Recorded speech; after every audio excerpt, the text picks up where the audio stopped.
we are in the last stages of what we had, and we're moving towards something new.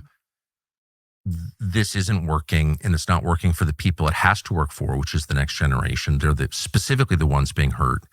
And so they're going to be big changes, and people will be punished for what we're going through right now. There's no question about it, either from the right or from the left. And my concern is not preventing them from being punished. It's making sure the right people are punished.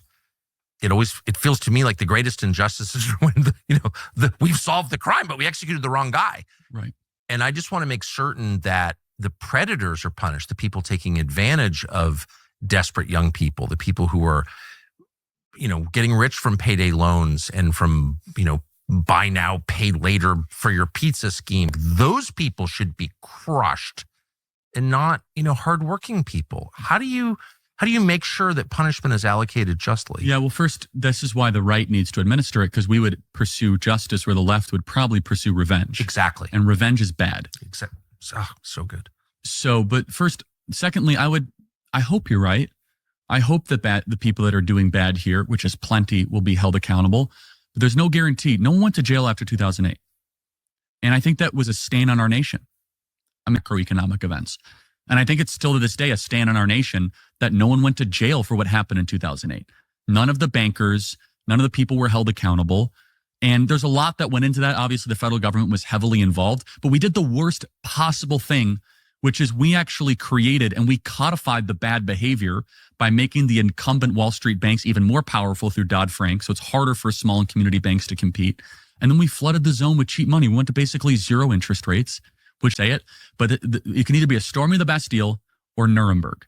And Nuremberg is like orderly, and at least there's some sort of justice component. With a Soviet judge in charge. Well, sure. I mean, sorry, I couldn't. It's not a perfect example, but the guy who did the Stalin show trials, you put him in charge. Yeah, it's not perfect, but at least there was a pageantry to it that we're trying to pursue justice.